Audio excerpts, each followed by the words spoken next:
Jay. Yeah. Rajendra ji, the floor is yours. Thank you, Dada. Namaskar and welcome everyone to today's session. You all know that humanism, we have considered that it has gone out of context. And Neohumanism alone can deliver future and progress of humanity. In Hindi we say it, मानवता आज के दिन में अप्रासंगिक है, नव्य मानवतावाद में ही मानवता का भविष्य है। तो यदि हम बोलते हैं मानवतावाद से ऊपर है नव्य मानवतावाद, today's degenerated humanity, even you cannot say that even humanism is in its place. For humanism, we call that human is a mentally predominant species. It means at least what we should think, we should speak and do. And that is human, a great human. So you can understand where humanity is today. And Neohumanism is a new term for many, if you have joined from outside. The Neohumanism, if you talk in a mathematical term, it is something like Neohumanism is equal to humanism plus nature. As nature includes Pasu, Pakshi, Ped, Podhe, everything. So, question comes, what is Neohumanism? So, Neohumanism includes within its scope not only human beings and animate creatures such as plants, animals, but also inanimate entities as well. And for the scope of Neohumanism, extend down to the smallest particle of subatomic matter, and that is what Neohumanism is. So Neohumanism is newly explained humanism. Humanism and humanity have been very popular words for the last century, but only human beings have come within the scope of humanism and humanity. This explanation of the concept is not sufficient. It cannot quench the thirst of the developing human society. Why should the love and affection of the developed human mind be restricted to the human being only? Why should it not include all living beings, including plants' life? Neohumanism, for within Neohumanism, the entire animate world is also included. So with this brief and definition of Neohumanism, the floor is open for discussion, and the rule everyone knows that one will speak not more than 3 minutes at first go or 4 minutes. And raise your hands, whosoever want to speak. You will be given chance on priority. Thank you. Once welcome you again, Govind ji. Namaskar, everyone. My name is Govind. Yes. I currently live in Hyderabad, and I'm also the husband of Chitra, who has been attending these meetings, and she asked me to join. So my question to the learned audience here, I'm new to most of these topics, so forgive my ignorance on many of these topics. So can you talk a little bit more about the neo-humanism? I think I understood what you said, but is there a little bit more deeper into it? I mean, I can say that, most people that I know of are good human beings, and they are kind to animals, and they're kind to plants. And to me, the topic says that humanity is going down, and humanism is going the next thing. Can you describe, before we have a discussion, a little bit more about neo-humanism and what exactly does it include, other than the things that you mentioned, so that we have the context for me? Thank you. Yes. So, like when we talk of humanism, it is concerned with our basic sentiments that are related to only humans, right? But when we talk of neo-humanism, that is when we include our mental periphery includes humans, animals, as well as inanimate objects as well. So that is neo-humanism. When we feel the pain for everything and every body around us, that is neo-humanism. So I Saroj ji think Bhagavad that's like, साधना करने के लिए अगर आपको disturb होता, ये सामने एक rule है। हाँ, I क्योंकि think her somebody's mic is unmute. I have muted, no problem. Go ahead. Yeah. So for example, like if somebody is in pain, I feel other person's pain. That's humanism. And when it's like when in my surroundings trees are being cut, and I feel that they have an existential value, and I raise my voice for that thing. That is called neo-humanism. So that's a very basic definition. So I think if Govind sir is clear on this part, he can better tell. Yeah, thank you so much. Why don't you go ahead? I think I will wait for the end Thank of you, the. Govind sir. Yeah, Thank you you. very much. So now Govardhan Gaudji, will you please explain what you want to say? Namaskar all. Sure. Dada, as just now you explained, humanism, in the humanism, the underlying spirit of the person will be extended to human beings. And in new humanism, the underlying spirit of humanism will be extended to all. That is, both animate as well as the inanimate world. Now, what we call as humanism, in that also, it is nothing but a sort of socio sentiment. Even in humanism, when the socio sentiment maximitis reaches its top, then you will develop the love for all human beings. That is the case of socio sentiment maximitis. But in the most of the cases, no, the human being will work under the influence of socio sentiment minimitis. That is, either he will be suffering from the geo sentiment or socio sentiment, or the offshoots of these sentiments, socio-religious sentiment, socio-political, or like that, or geo-religious, geo-political, geo-economical, like that various small sentiments also will work. But in the and this humanism suffers from two defects. One is intra-humanistic conflicts, particularly when it suffers from socio-sentiment minimitis. And second defect of this humanism is humans are not only the living beings on this planet Earth. Apart from human beings, there are also animal kingdom, plant kingdom, mineral life, etc.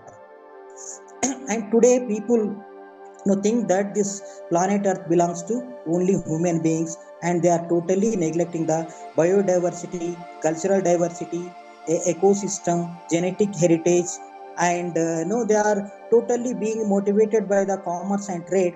They are destroying the environment. This has led to the large scale environmental degradation, and now it is visible in the form of climate change, coastal erosion, rising sea levels, melting glaciers, rising temperatures, etc.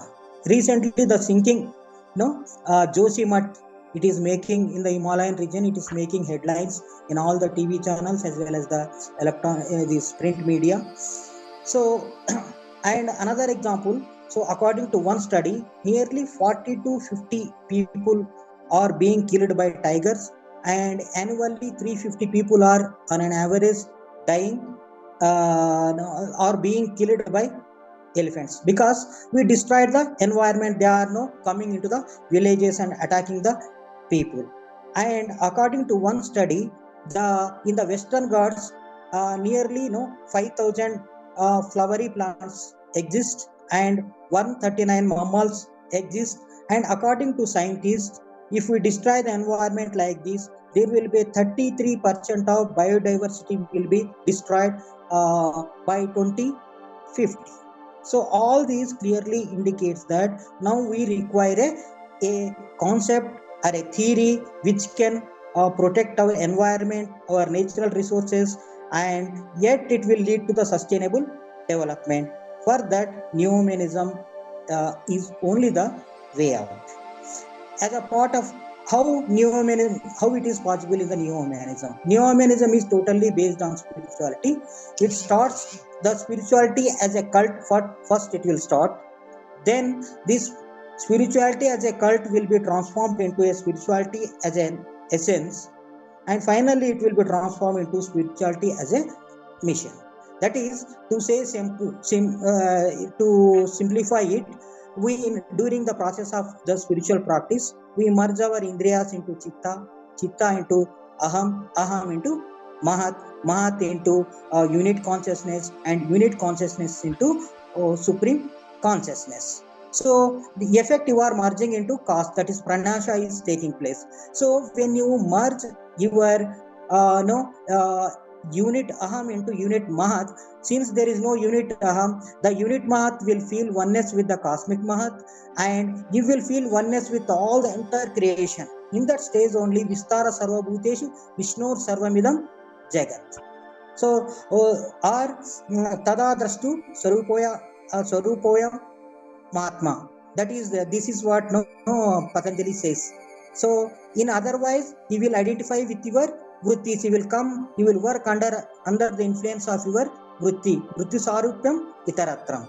So during the process of sadhana, when you feel oneness with the entire cosmos, obviously you will feel the pain and pleasure of all the living beings. So the surge of, there will be in this stage, there will be a surge of neo-humanism all around, and there will be a sweetness in everything. You will feel bliss in everything. You will feel your individual life one with the collective life, so you can render your service in a nice way. So this is how neo-humanism serve the humanity. Nice. Yes, please, there has to be some time limit, because second round again people will join in, so it's okay, very good. Nicely you have placed the perspective. Kindly raise your hands, anybody want to speak, please. So I would like to add something here.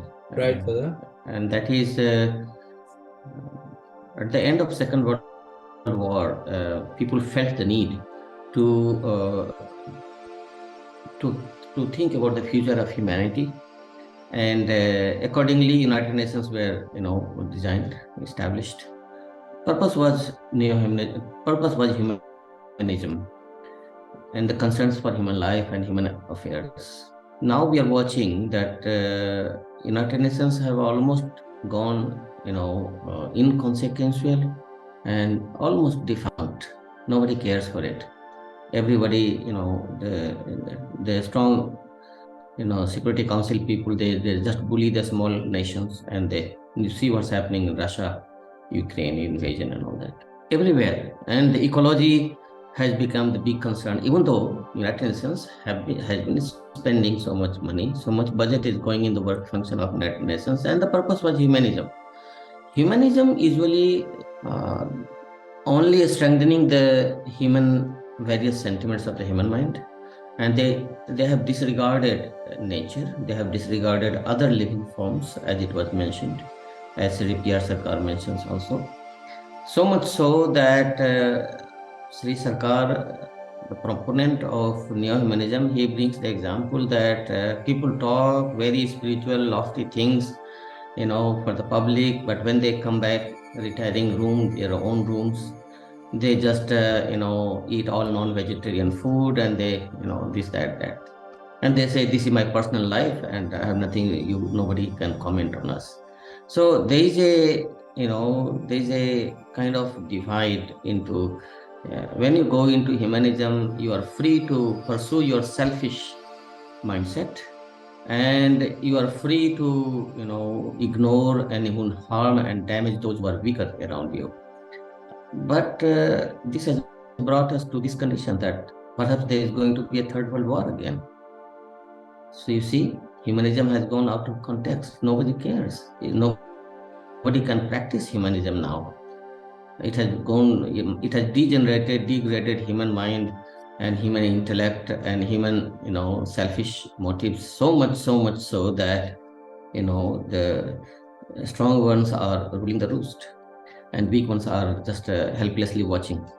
So humanism, it has gone to like a dead end for humanism and the mindset which has promoted the humanism so far. So that is how I see that humanism has become out of context. We need a expansion of humanism into something more lofty, something ensuring everyone a future, concern for everyone should be at the top, whether they are, living, non-living, or whatever it was already mentioned. So the humano sentiment maximizes when you include everyone in the ambit of your love, in the circle of your love and concern. What I was reading, Sri Sarkar, he's saying that I am naming this as neo-humanism. So please continue. I liked what presentations have happened so far. Yes, Madhusudanji, what will you like to add? Namaskar. This is a very important and interesting topic. I would like to say at the very beginning that humanism, from its very outset, was a complete fraud, because humanism was an outgrowth of the Renaissance in Europe, and it was a reaction of intellectuals against religious dogma. And so they built this concept of humanism. It was created by atheists. They didn't believe in God, so they wanted to believe in humanity instead of God. Well, okay, it may be a reaction against religious dogma, but it created its own dogma. For example, one of the famous humanists in the United States was one of the signers of the United States Constitution. His name was Thomas Jefferson. Thomas Jefferson was a slave owner and a well-known humanist. So where does his humanism start, and where does his humanism end? Obviously, the African Americans who were working on his plantation were not considered humans according to his philosophy, so that he didn't have to treat them the same way. So you can see this in the world today. People who call themselves humanists, but they will define what is human. So basically, if you look like me and you think like me and you act like me and you live in my place, then you're human, and everybody else is below that. And so humanism has really been shot so many holes through. It's so weak because it doesn't have a proper foundation. Neo-humanism, on the other hand, is God-centered. It says that Parama Purusha is the source of all things. And so we don't have any right to discriminate among any living thing, not what is your community or somebody else's community, or one country or another country, or one race or another race, or one language or another language, but also includes animals and plants and all things. Even you'll see today that many people are part of this environmental movement. Okay, yes, we want to take care of the environment, but they're not vegetarian. They'll kill animals for their food. So there's so much hypocrisy because there's the lack of a proper foundation in the theoretical approach. So this is one of the defects of humanism, because it's purely an intellectual concept. This neo-humanism is founded on spirituality and on spiritual practice. That is, you have to do your sadhana. You have to do meditation. You have to come to an understanding within yourself and a relationship between yourself and the Supreme Being to be able to understand what is neo-humanism, because the neo-humanism is an expression of that. And then we will see the entire world as an expression of neo-humanism. So neo-humanism is more than a philosophy. It's more than a concept. It's the foundation of our very existence. And from a proudest point of view, without neo-humanism, there's no proud. Namaste. Thank you, Madhusudanji. Yes, Surendra Dada. Okay, please stay on, Madhusudanji. Thank you. I think you are in Charlotte in East Coast. Your time is not too late for you, so you can stay on longer. Yes, Surendra Reddy ji, please. Namaskar, Dada. Namaskar to all the participants. Namaskar. Am I heard? Am I heard? Okay. Yes, yes. My take is that all the people who have spoken earlier, I would like to compliment what they have already said. I fully agree with what all the sentiments they have expressed. And I would like to say here what has been hinted by our Madhusudana Dada also, that you see Petrarch in one gentleman by name Francesco Petrarch in 14th century Europe. See, he translated the literature belonging to the Roman times, There are Roman philosophers, Plato, Aristotle, and all those people. So those philosophers were very independent, and they were inquiry was rationalism, inquiry, all those things were there. And between 4th century, when the Christendom came into existence, so from up to 14th century, it was the Dark Ages. They call it Dark Ages because no rational thinking was allowed. Basically, it was very unscientific, and it was all based on the agency of the church, agency outside the human beings. Like king is a divine, he has got a divine right to rule and all that stuff. So in 14th century, questions began.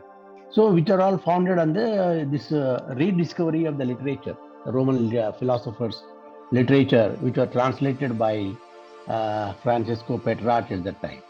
So anyway, now what the summary of that is that they have what you call said that humanism. That means human being is the measure of all things. Human is the measure of all these things. So there cannot be any outside agency for measuring anything except human experience, human feelings, all those things. So in one way they said the belief that human experience and rational thinking provide the only source of both knowledge and moral code to live by. So that is called, nowadays we have human rights, freedom of speech, all those things, all these things are there. So basically, because they have all come out of this kind of this ideology of humanism. So this humanism is a thing that flourished after the 14th century. There was a French Revolution who said very famously that everywhere, human beings are born free, but they are in chains everywhere. Because what are the chains? The chains were dogmas. The church, domination of church and other institutions, which was suffocating the creativity of the human society. So it was overthrown rather. So that's how the humanism came into existence. But as I said, yes, it is a godless or atheistic approach, but it freed human beings. The humanism. So we have to carry forward this but humanism, where it comes from. So that's the issue. So this our moralism, where it comes from. So here Baba has carried forward the humanism to newly explain humanism by saying that human being is a spiritual being. By spiritual being, he becomes connected to the biosphere. He connected to the universe, cosmos, reality of the cosmos. So we wanted to create now a biosphere-wide consciousness. This is the thing. Okay, this is also limited concept again, because Baba has said, every atom, every molecule in the universe is all Brahma only. Yes, but however, right now, even for existential purposes, even if the human society has to survive, we have to have neo-humanism, that is extending from humanity to biosphere-wide consciousness. Biosphere means, see here now you have to take care of the fertility of soils, you have to take care of the what you call environment. Otherwise, there is going to be a lot of extreme responses will be there, like already mentioned. So we have got Joshimath, where it is crumbling because you have not cared for the environment. So these are things now in the environment has come to a tipping point. See, for lakhs of years, this globe Earth was able to carry with all the species on Earth. But there is one single species of human society in the last 300 years has become so capable and so powerful. Today is threatening the Earth itself on which he is living. The Earth itself is going to be being damaged by his activities, or whatever it is, for his lifestyle and all that. So this is where we come to understanding. See, the idea of humanism has extended now to the entire all living beings. Welfare of all living beings is the concern of. In fact, it is also spiritual. It's got a spiritual base. And when because we believe that human being is not an economic being, he is not a political being, he is not an animal, or all those things. So we believe that human being is a spiritual being. As a spiritual being, we are part of the universe. And everything in the universe has got an existential value. So we have to respect the rights and the rights of plants. Thank you. Even human beings, see, even Thank you. plants have rights, animals have rights. Mhm. So that's where we begin with. Thank you. That is why we require neo-humanism. Humanism has gone outdated. Thank you, Surinder Dada. Anybody else, please? I would We like to understand. invite Haranand Dadaji. Please Yeah, Haran Dada has come. share your ideas, your views, please. Thank you. Please join in. You are muted, sir. Please unmute yourself. Yeah, am I audible now? Yeah, Dada. Thank you. Yeah. I have been listening very attentively to the opinions of my esteemed speakers who have spoken so far. In his discourse on progressive socialism, Baba says, and I'm quoting him, in the mobility of the psychic world, there are certain defective thoughts prevailing. That we humans are destined to rule this earth. We humans are destined to rule this earth, and the creatures are destined to be ruled by us. Now, this approach towards other creatures of nature, who are again creations of God, has led to a thinking which we can call anthropocentrism. That human beings are at the center of the whole cosmos. So this has been explained in a different way by a French philosopher. Everybody knows the name of Foucault. So he says that 4 technologies have been behind the whole human civilization. First is, he says, technology of production. Technology of production, which has gradually brought science and technology, science into the picture, and the growth of evolution of technologies.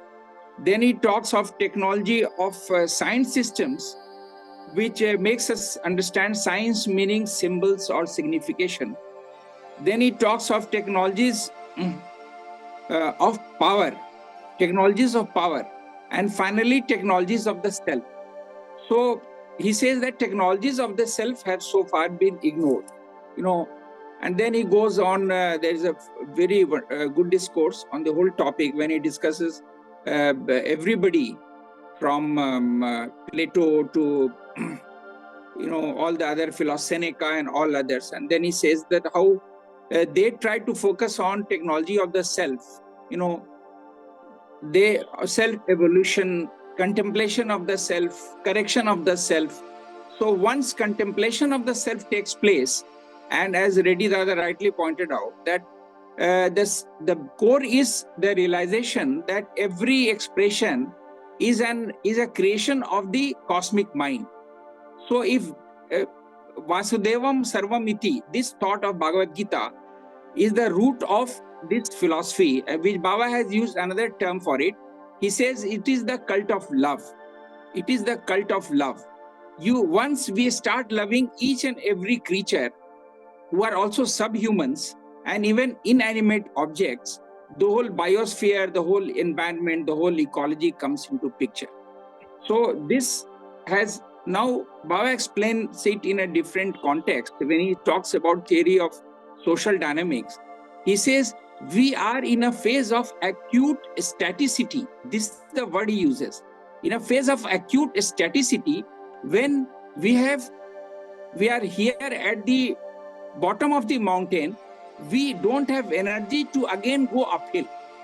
So he says this is the phase of assimilation and energy conservation, and then we have to move ahead. And then he says there are certain stages of pauses, systolic pauses in the evolution of history and society, that it is not possible for human beings to have enough energy and momentum to move uphill. Again, the uphill journey cannot start.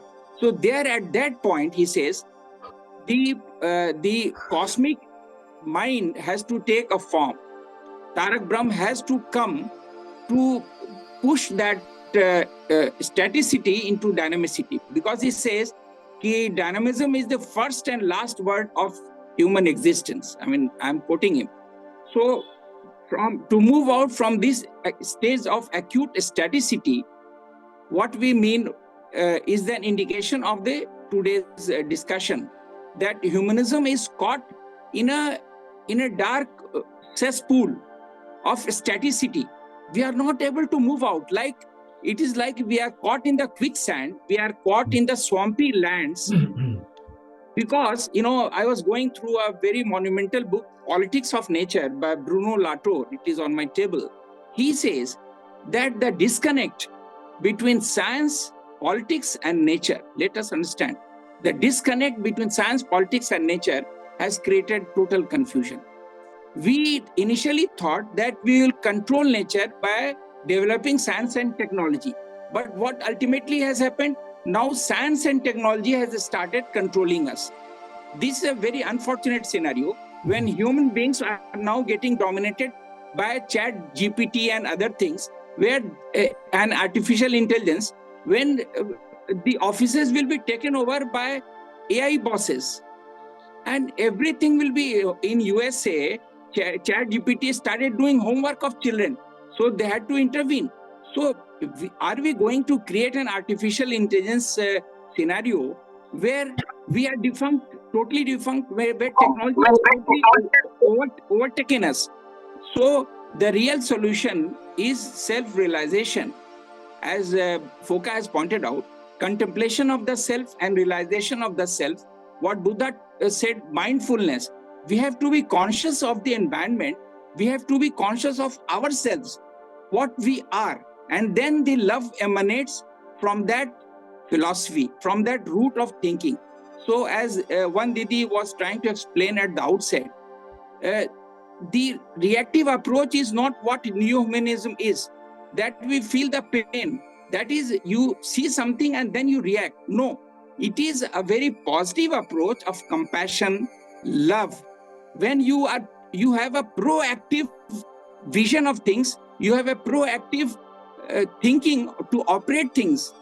Like, it's very good that the world is moving in that direction. And the Sustainable Development Goals of the United Nations have clearly identified certain goals pertaining to preservation of nature. And we also in India have national missions of sustaining the Himalayan ecology, and so many other national missions are there. But countries like Bolivia have amended their constitution to give rights to Mother Earth. They have given 7 basic rights to Mother Earth: right to exist, right to purity of air, right to clean water. So 7 rights have been, and those rights can be fought in the court of law. So Mother Earth is now an entity in Bolivian constitution. So we have to move ahead and we have to move out of this, as Vimlanand Dada rightly pointed out. We have to move out of this anthropocentric thinking, because we are caught in a cesspool. We are caught at the bottom of the mountain. We don't know how to go out. Like a person caught in a quicksand in a desert, tries to move out, he goes further deep into quicksand. Ultimately, he loses his life and existence. So somebody has to pull us out. This ideology has to pull us out, because after all, a human life is an ideological flow. So basically, the cult of love, the realization that everybody is a spark of the divine, it is at the root of neo-humanistic philosophy, and that precisely widens the whole gamut of thinking, from anthropocentrism to universalism. As Baba has rightly said, that neo-humanism will elevate humanism to universalism. Yeah. And when we talk of universe, we include everything. We include the entire cosmos, not only this planet, which is moving towards the ice age. And he openly asks, we are moving towards the ice age. Are you ready? Are you ready? The poles are shifting. The electromagnetic field of the earth will change, which will change the whole psychology of human beings, and they will become spiritual and intuitional in nature. So he has clearly said we are moving towards the ice age and electromagnetic system of earth. So changes are coming very rapidly, as he has used this term. Changes are coming very rapidly, and we have to get prepared for it. We have to move out of this cesspool of humanism. We are caught in that, as Reddy Dada rightly pointed out, when Protagoras said that man is the measure of all things. can we decide, is there not an objective reality? We can perceive the reality in a subjective way there, but there is an objective reality. We have to realize it. So these were my few submissions for the kind Thank you, Dada. audience. Thank you very much. You rightly said Bolivia is an Very example nice, of very nice. humanism. Yes, yes. And Baba has yes. said, I'll quote again, that why should the love, that is what you were saying, love and affection of developed human mind to be restricted to the human beings only? Why should it not include all living beings, including plants, animals, and non-animate? So that is neo-humanism. Yes, neo-humanism introduces a family, concept for all things that exist, a family affair.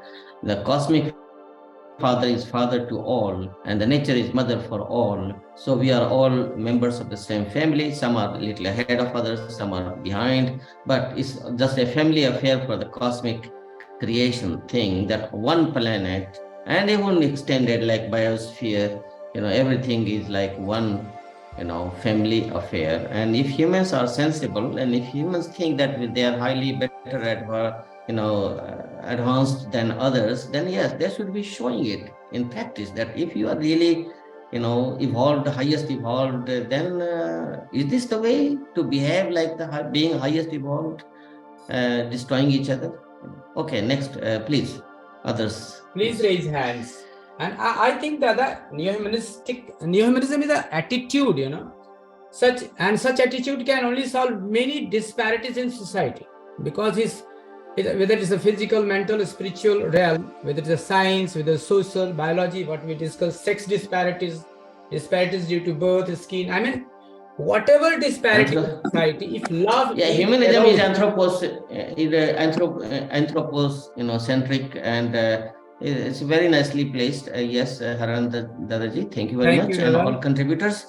And what Madhusudan ji from Charlotte, US, he said that it is a fraud. Okay, today it has become a fraud. It's very obvious. But yes, that time humanism, and it is also atheistic. So let us see, and it came out of the reaction against the churches. There were some valid points for humanism, but it has outlived its context now. Humanity has advanced, but now it needs new territory, new arena to expand into, and a new generation is standing here for that. Okay, Arunia, yes, please, welcome. Yeah, please. Namaskar, Dada. Namaskar. Humanism talks about that man can improve himself by learning, which rather than focusing on the theological subject, they emphasized on individual and his innate abilities to explore the inner potentialities. But how to tap that inner potentialities, ये हमें new humanism बताता है. मतलब humanism talks about that man should endeavor to become perfect, but how to become perfect, मतलब कैसे imperfect से perfect बना जाए, ये न्यू ह्यूमनिज्म बताता है. That is to ideate on supreme. And yes. Second difference is they talks about utopia, मतलब that which is an illusionary place, जहाँ पे जो सोशल ऑर्डर है वो इतना परफेक्ट है कि कोई किसी से लड़ता नहीं है, सब मिलजुल कर रहते हैं, सब हार्मनी में रहते हैं. बट आई डाउट हाउ, मतलब how can people live in harmony with other in absence of spiritual dimension. Whereas neo-humanism, it has made clear that how can you remain in harmony with other living beings, not only human beings but also animals and plants, by following yama. And the non-living beings also. And non-living beings by following yama, that is the 8 limbs of yoga. And humanism talks about proper adjustment in life, but neo-humanism tells about the principle of proper adjustment between external physicality and internal subjective world. Humanism totally ignores the objectivity. And one more difference is ये कहते हैं कि human can become perfect, human can progress अगर उसको external environment अच्छा मिल जाए. लेकिन new humanism जो है इंटरनल एनवायरनमेंट की बात करता है.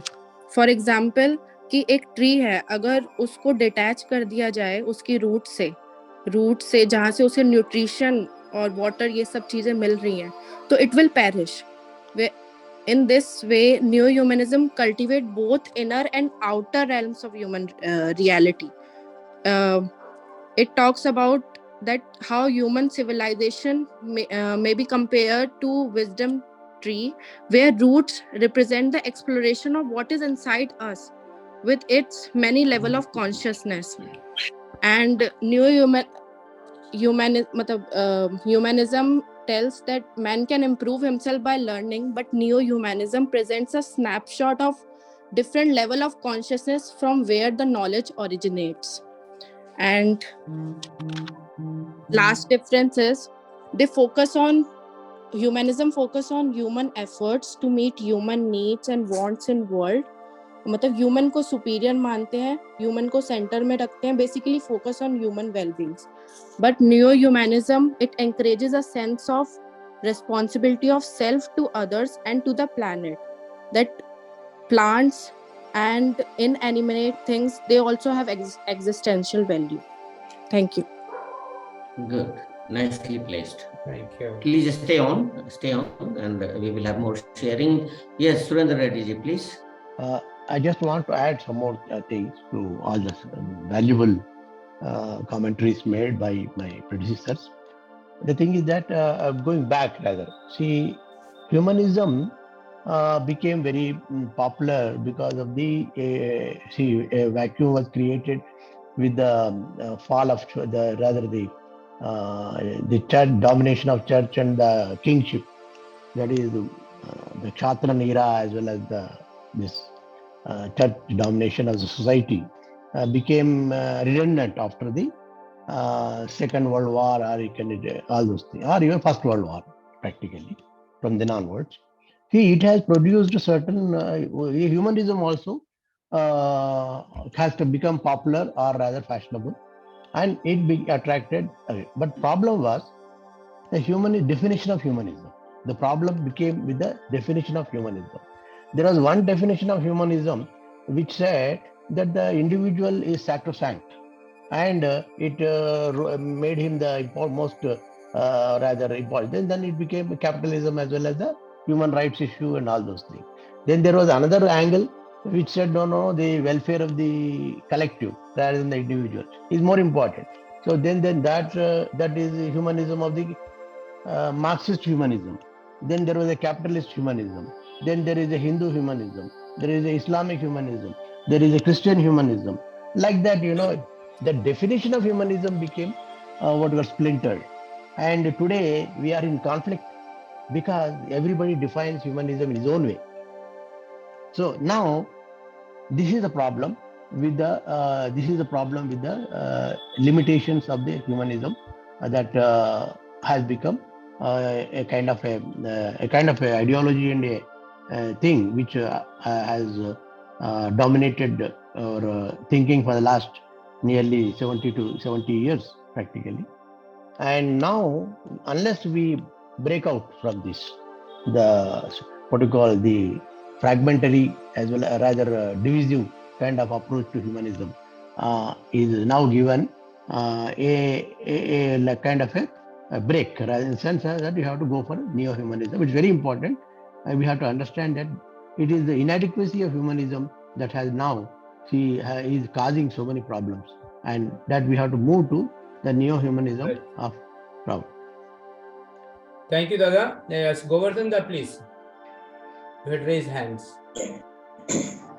Yeah, Dada, today is actually particularly the environmental degradation and the problem of inadequacy. It has become outdated, and thus it has gone out of context. Climate change, Dada, problems.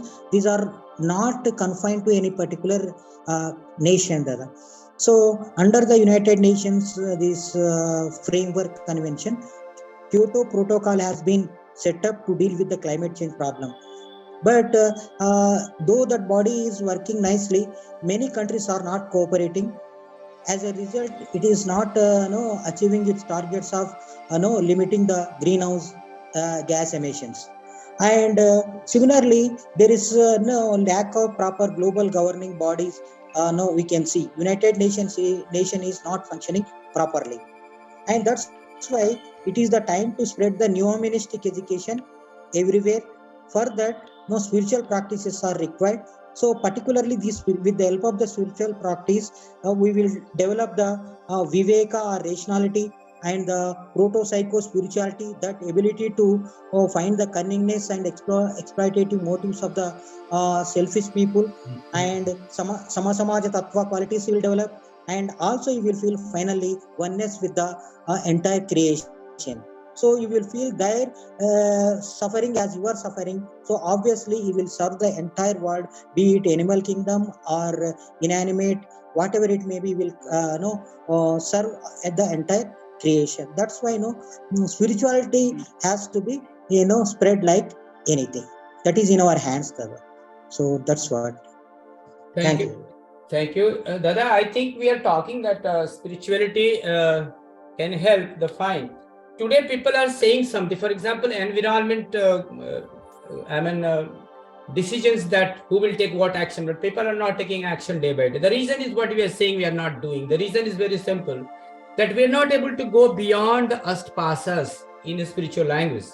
And unless you do a spiritual meditation, you will be bound by these kind of fetters.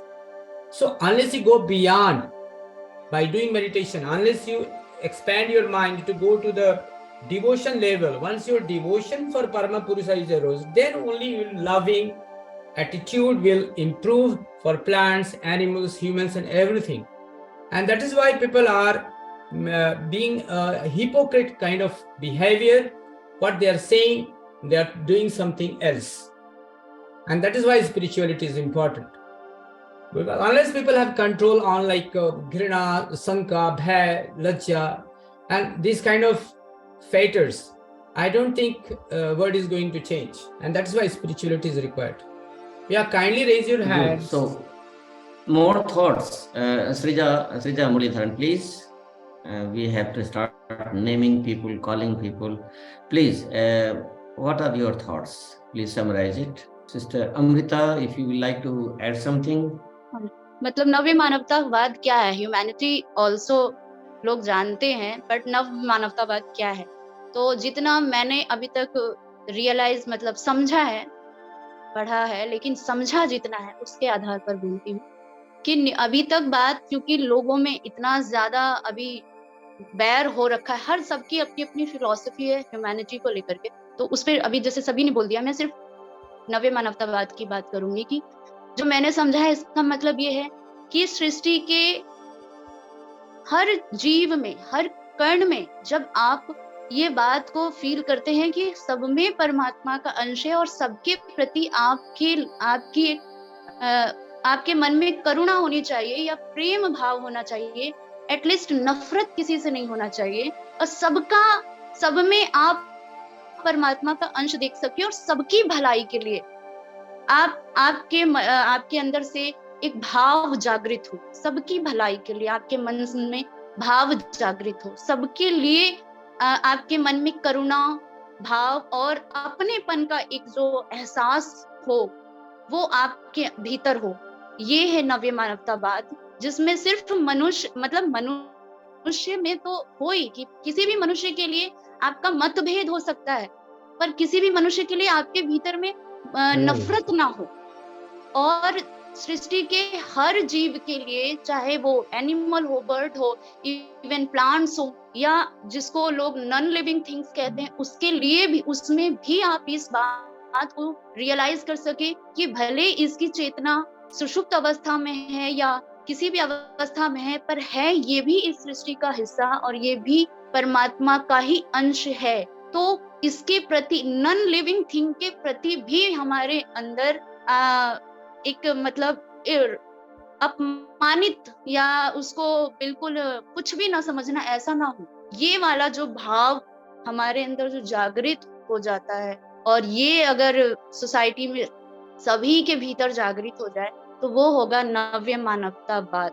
और जो मुझे ऐसा practically जो चीज समझ में आती है कि ये चीज इंसान को तभी जागृत होगी जब उसकी चेतना, उसकी उसकी कॉन्शियसनेस उस आपके हायर पॉइंट पर होगी। वो सिर्फ और सिर्फ स्पिरिचुअलिटी से हो सकता है।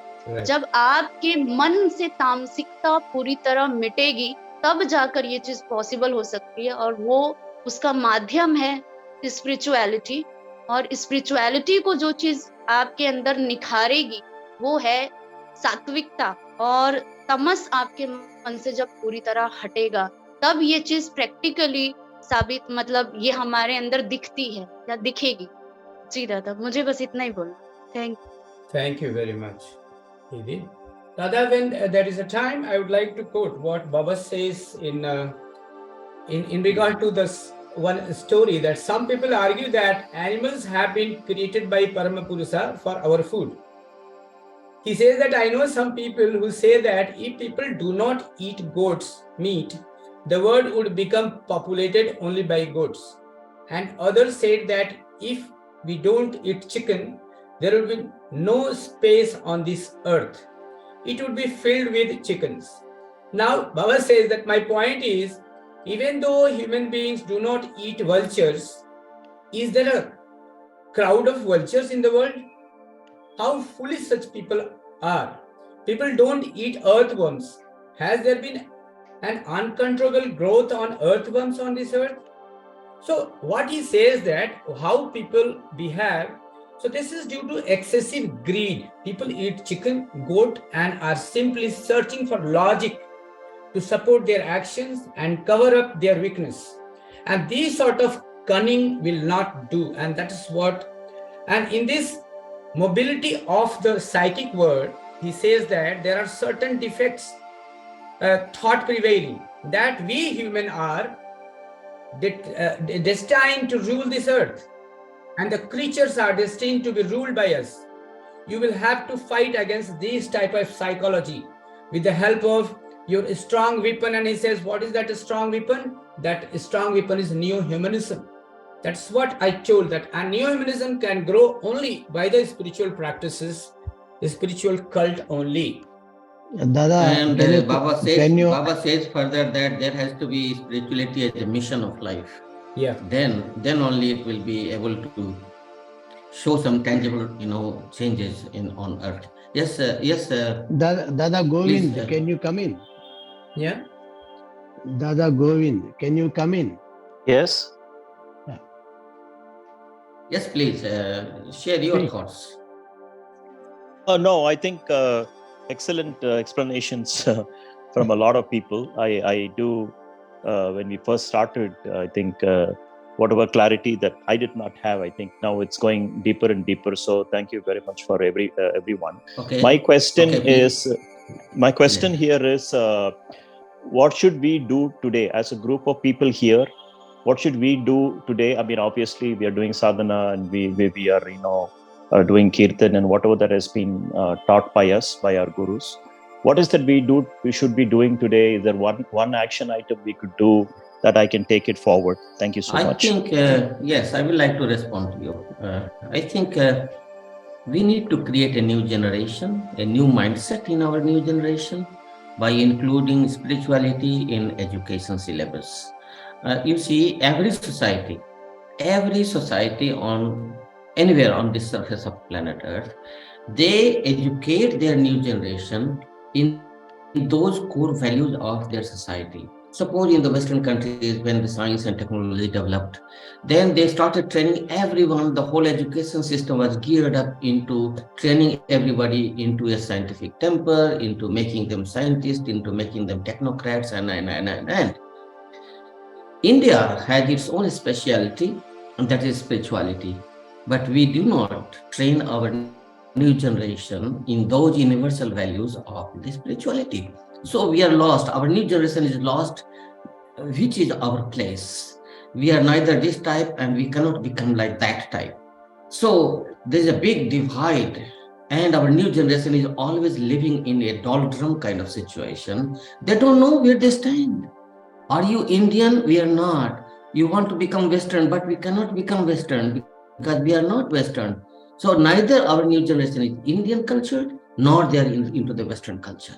So I think to begin with, the very basic spirit of education is to train your new generation into your own values. Absolutely. And India's own values, a special value is spirituality.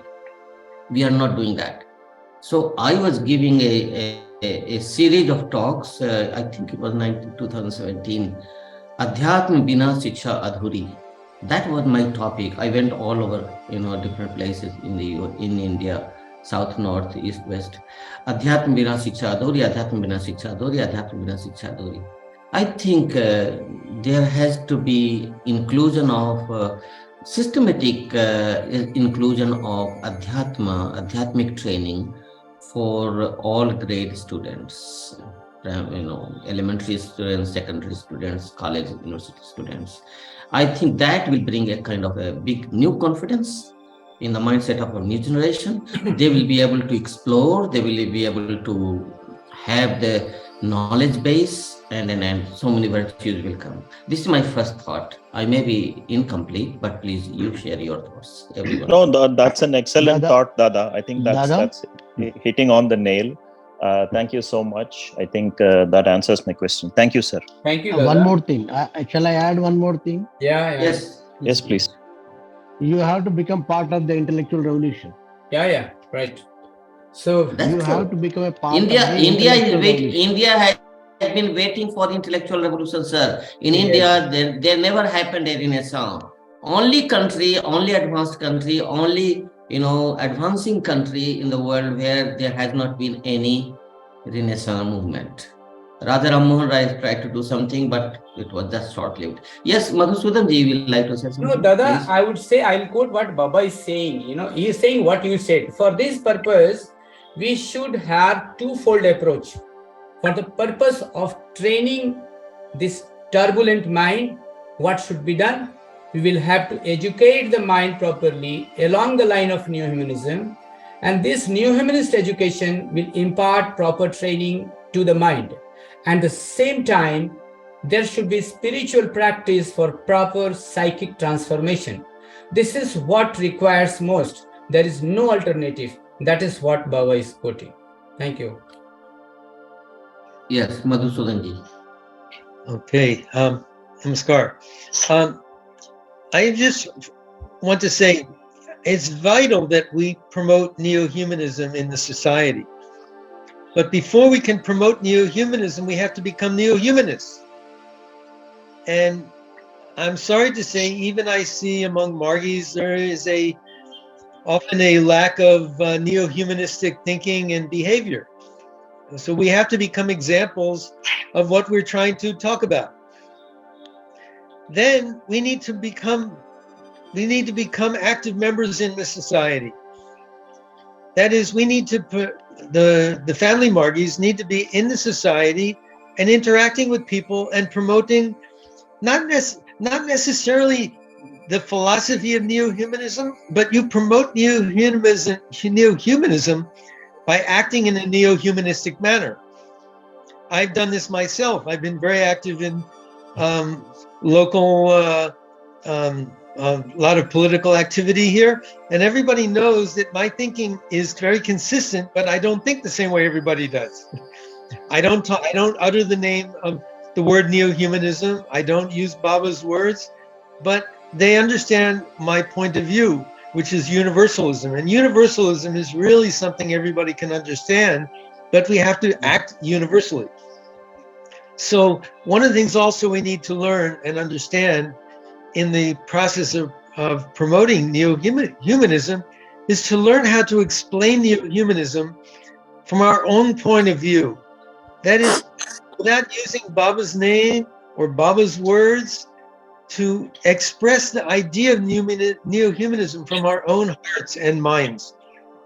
I mean, even I heard one time Baba said that don't say Baba said. That if we say Baba said too many times, it becomes also a dogma. So those are things that I think we should do. We really need to take that responsibility on ourselves as individuals and collectively to become examples of neo-humanism and promote that in the society everywhere we go. Thank you. Thank you. Haranand Dadaji, please. After all these, Pradhan, please. you want to say something? Okay. Yeah, please unmute yourself. Welcome ji, please. Haranand ji. नमस्कार दादा, नमस्कार to all. Oh. मैं जहाँ तक मेरे को समझ में आता है, मैं छोटा सा पीछे डिफरेंशिएट करके बोलना चाहता हूँ कि ह्यूमनिज्म और न्यू ह्यूमनिज्म, अगर ह्यूमनिज्म सही था तो न्यू ह्यूमनिज्म की जरूरत क्यों पड़ी? ह्यूमनिज्म एक तरफ नैतिकता पर फोकस करता है, तो न्यू ह्यूमनिज्म प्लस आध्यात्मिकता दोनों पर फोकस करता है।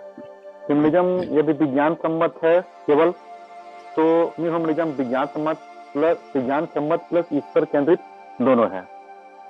ह्यूमनिज्म या तो पूंजीवादी ह्यूमनिज्म या साम्यवादी ह्यूमनिज्म या धर्म मत संबंधी ह्यूमनिज्म पर फोकस करता है, तो न्यू ह्यूमनिज्म सामाजिक, आर्थिक, आध्यात्मिक तीनों का समेकित विकास के रूप में उसको आगे फोकस करता है। प्रभात संगीत में जैसे 4236 बाबा जो दिए हैं, हमें जागी आके प्रभु तुम्हारी तरह सुने छी तो माए की छू नए अगोचारा, स्थावर जंगम यही चराचर सबाए नहीं तब मोनेरी भीतर। तो स्थावर जंगम के बारे में क्यों बोला? यानी कि स्थावर और जंगम यानी लिविंग और नॉन लिविंग दोनों के बारे में, दोनों को बराबर इंपॉर्टेंस देते हुए उन्होंने लिखा है। ये कब संभव है? जब हम जर्नी विद मतलब स्पिरिचुअलिटी को अपन लाइफ का हम लोग उसका हिस्सा माने। और जैसे एक जगह में कहीं पढ़ा था, where animality ends humanity begins, where humanity ends divinity begins. तो ह्यूमन बीइंग का जो जन्म माने मनुष्य का जन्म हुआ है और आध्यात्मिक उन्नति के लिए हुआ है, ईश्वर प्राप्ति के लिए हुआ है। तो किसी भी जीव जंतु के बारे में चिंतन करना, उसके अनुरूप कार्य करना और अपने आप को सभी जीव जंतु के प्रति समर्पित करना, यह नव्य मानवतावाद ही तो है। तो बाबा ने इसको सोचते हुए ही ह्यूमनिज्म की परिकल्पना की होगी, उसी के अनुसार दर्शन दिया होगा, ऐसा मेरा सोचना है। इतना ही बोलना था। Haran Dadaji, please. Dada, am I audible again? Yes, Dada. Yeah. Okay.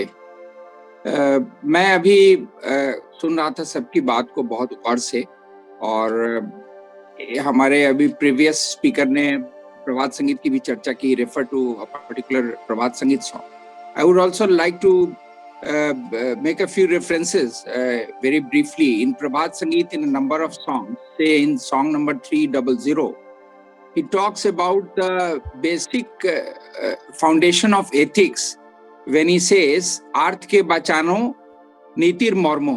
The essence of morality is to come to rescue of those who are downtrodden, marginalized, and rejected by the society.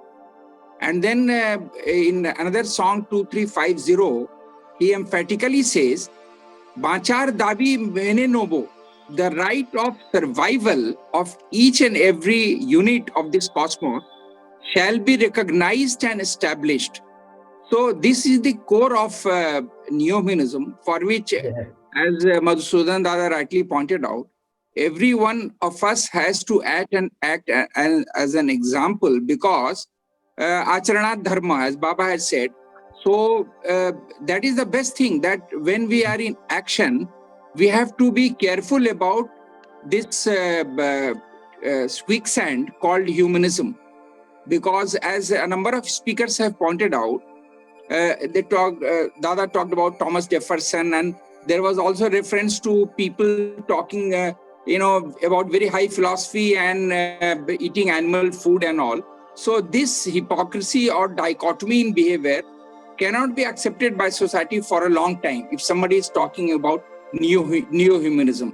तो इसलिए इसके लिए जो foundation stone जो बाबा ने कहा कि कैसे बढ़ेंगे, he says कि स्पीड और रिदम के बीच जो मैल एडजस्टमेंट हो गया है इनर और आउटर वर्ल्ड में, इनर वर्ल्ड में भी स्पीड और रिदम के बीच हो गया है, क्योंकि our ambitions and dreams are moving very fast. Realization is slow. For example, I have come across many people who have grown impatient about the advent of this new philosophy of growth, and they have their own system of forecasts, and they have led themselves to believe that Prout is coming on 31st of March, on 1st of Jan, and all these things are happening. So this impatience is caused by the maladjustment of speed in their inner worlds, because they are not able to match the speed of their dreams, and they are not able to see the outside reality. So Baba says there are two worlds, inner world and outer world. There is speed and rhythm and pause in the inner world. There is speed, rhythm and pause in the outer world. So first is to adjust one side.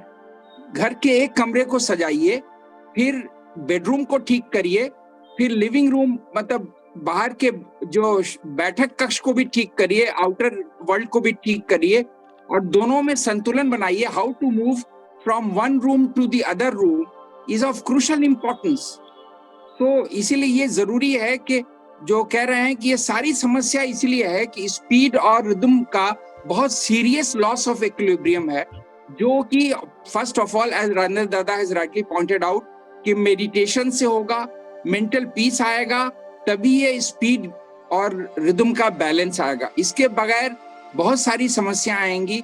And I think all of us are in some degrees facing this problem of loss of equilibrium, because the technology is outpacing us. We are moving to a new gadget, and then another new gadget. We adopt a new system in the morning, new technology. Evening, another new technology comes.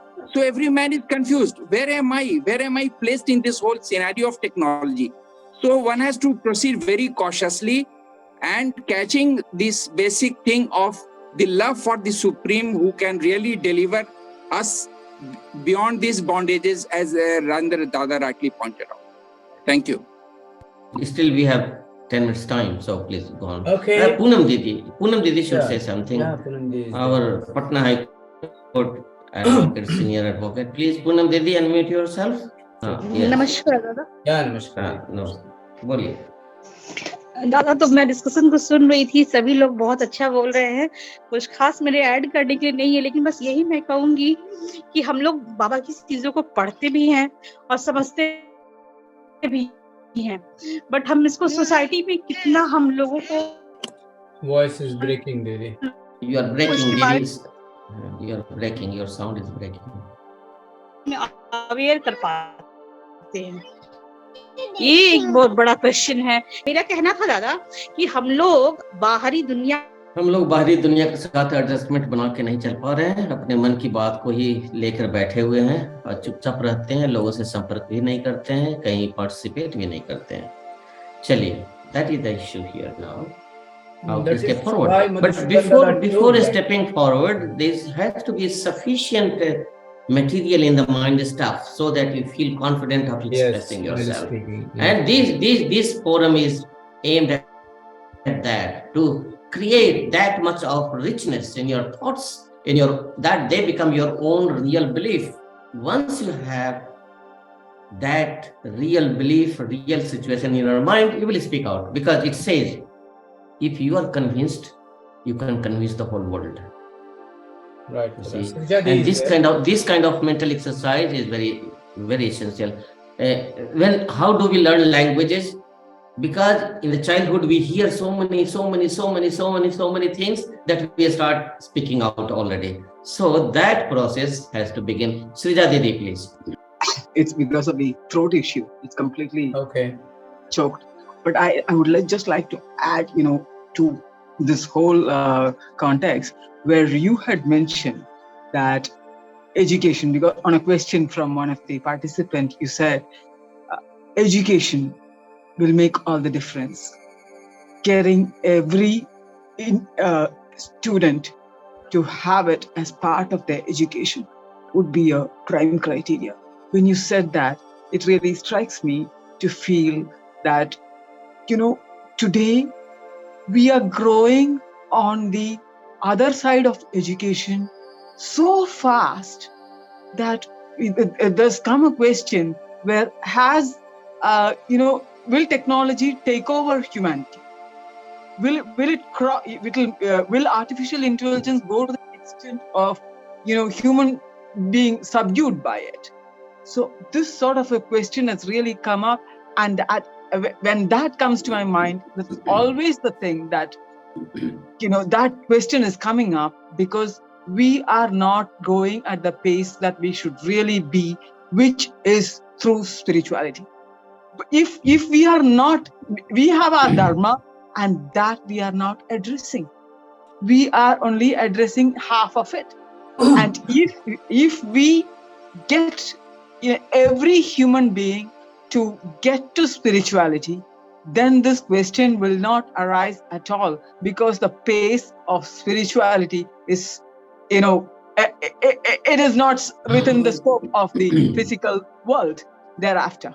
So this aspect, if we could get every human to realize, and through the formal education, which one of the discussion when I was doing, it happens to come through that I remember in one of your class you said that Baba had said that if France and Germany understands proud, understands spirituality, then it would make all the difference. That is because they are advancing in technology that fast, and they get to spirituality also.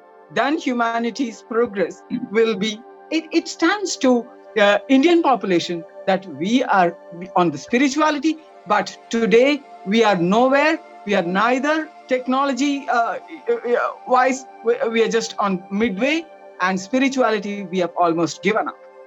And this is where we have the lacuna, and we identify that lacuna and start it off.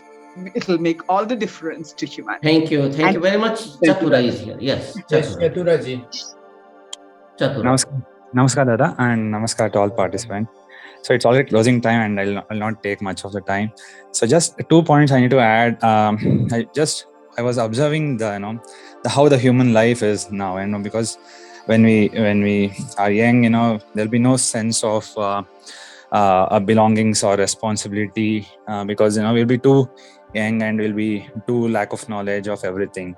And when we enter and when we start, means like when we finish our graduation and when we start working, then also the belongingness will be only to the family and not to the entire world. And also we will be busy earning money to feed our families. And life will pass and become old already. And when you cross 50, then people will start telling, they'll be already packing their bags. So my life is over. So entire human life, there is no belongingness or in responsibility, and the conscience is it's a far off, because it's too it's very difficult for them to think about that as well. So mainly this is because as every speaker told here, that lack of spirituality, because we are so lucky ones. We got in contact with Taraka Brahma, like P.R. Sarkar, and we have that knowledge that okay, it's not life over, we have to come back, because the world we live in, we will be busy with health insurance or life insurance, but we will never get ready or prepare ourselves for the next life that is bound to happen. So the spiritualist is a real person who or who is a real visionary, who is already putting the foundation of his next life in this life itself, because we are so ahead. And so this only helps. And also Reverend P.R. Sarkar started giving Neohumanism, and he brought Neohumanism to the education first. So just I want to tell one thing, because my daughter is 2 years old, and luckily I got Anand Marga Gurukul books. I'll just read out a rhyme. There's a rhyme called God is Truth, and it says, God is truth, God is light, let us pray for the right. And another is, thank God for the fruit so sweet, thank God for the food we eat, thank God for the birds that sing, thank God for everything. So I had never read these kind of rhymes when the normal education which I had, there was no connectivity with me to the world and me to the the cosmos. So just wanted to tell these two things. Thank you so much. Yes, Chitra, please. Namaskar. I just wanted to bring out one thing. Another way of looking at it is trying to build and see that everything is interconnected. And once we start realizing that, then we start seeing that everything is needed. So without every bit of what is there in this on Mother Earth or the universe, I cannot survive. So I, this individual human, does not survive by myself. I survive because so many other things are there. So I think maybe that is also something if we can bring into education early on. And I think Chatura was mentioning something similar. I just want to bring that up. Yes, thank you. Yes. Veena, Hari, please. Veena. Charlotte, USA. Namaskar, Dada, and ladies, namaskar all the way from across the oceans. I've been listening to this, and I think the change begins with you first. So I'm going to talk about how I can change, or somebody else can. Get the point. I think I listened to the whole thing. In the beginning, we talked about self-realization. I think which is very, very important, self-realization and then devotion. Spirituality comes afterwards. And moral education starting in the kindergarten. I think that should help a little bit change bring the humanitarian to neo-humanitarian, whatever, words we want to use. And I think thinking is really good, and we need to get practical. So hope everybody can start with their own. Namaskar. Thank you. Yes, a few more minutes left, and Dada, you say something. I have not much to say, but I will say something. But let others also have chance. There could be many people. Acharya Dilip ji has not said much. He may like to reflect further, and Margavi is here, and there are many who could say something further. So please, Manish Mansrest from Kathmandu, if you would like to add something, please go ahead. I'll quote Baba at the end that what he says is that ours is the age of neo-humanism.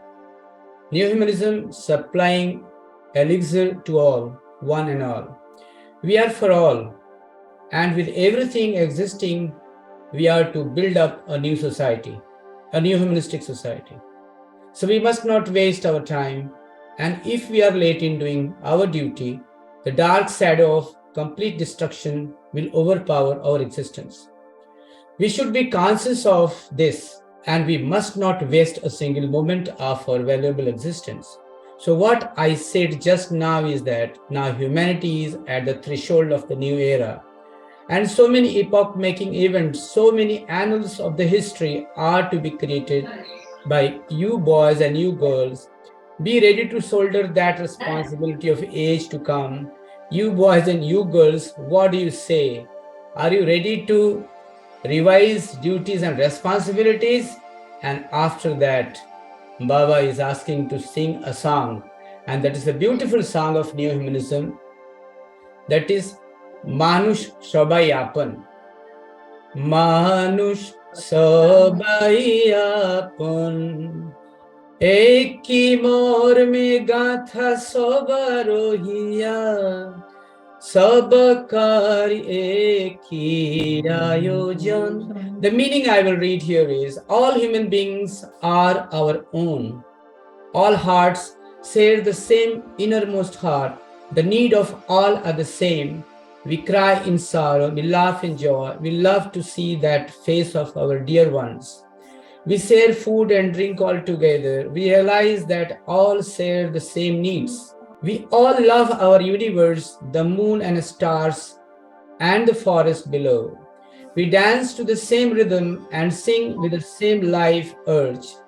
We link our mind together to call to the Supreme Lord. So all humanity is a singular entity.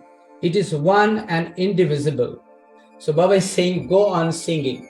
So we have to do our work. As many of you say that basic is spirituality, and someone mentioned without morality, spirituality is not possible. We should propagate this message door to door and through this only neo-humanistic attitude will come up, and what we expected Baba from us, we will be able to fulfill that. That's what I wanted to say, Dada. If you want to say a few words, please. My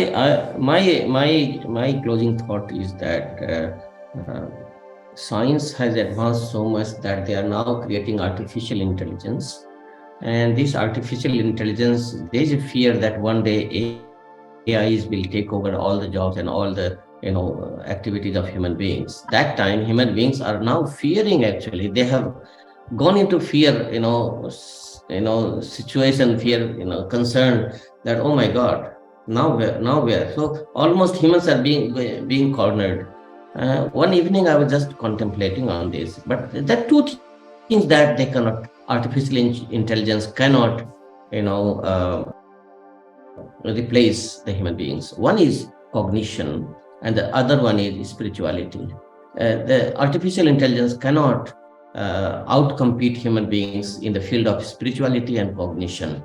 And where there is spirituality and cognition, there will be rationality, and there will be, future course. And that time, as Baba says, that human life is ideological flow. Human minds always think, some ideological direction. Always, there is always some ideology in the mind of every kind of human being, whether they are highly educated, less educated, rich or poor, established or less established, whatever. There is some ideology in the mind that they, by which they live. So that ideology will not appear in the minds of the AI. So, and that ideology Baba has created for the human beings to always remain superior of the AI, beings. That ideology is the ideology of neo-humanism.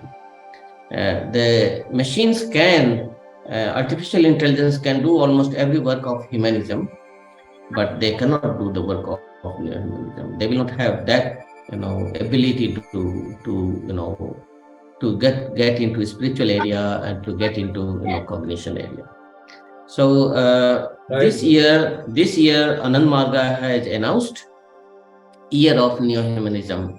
We have entered into the, year of neo-humanism. So we have to spread the mission, the word, and this is how and why this topic was kept, today, that humanism has outlived its, context, and now there's a need of new ideology, and that new ideology is the ideology of neo-humanism. Thank you all for sharing your thoughts, and thank you all for being invested in the topic. I see that everybody has been fully, focused and participatory, mode. So please come again. Again, we will have very interesting topic is again waiting for you next Saturday, same time, 8 p.m. We do a minute of ideation, Baba's ideation together, cosmic ideation together, and then we close the session for the day.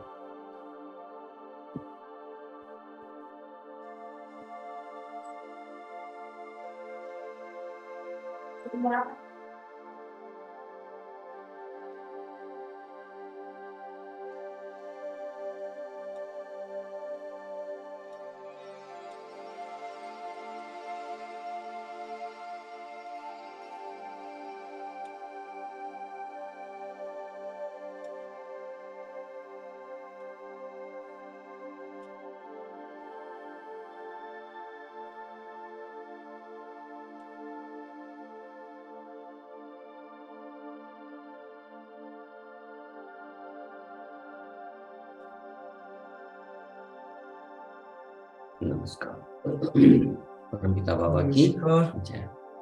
Thank you all, brothers and sisters. Next Saturday, 8 p.m. according to Indian time.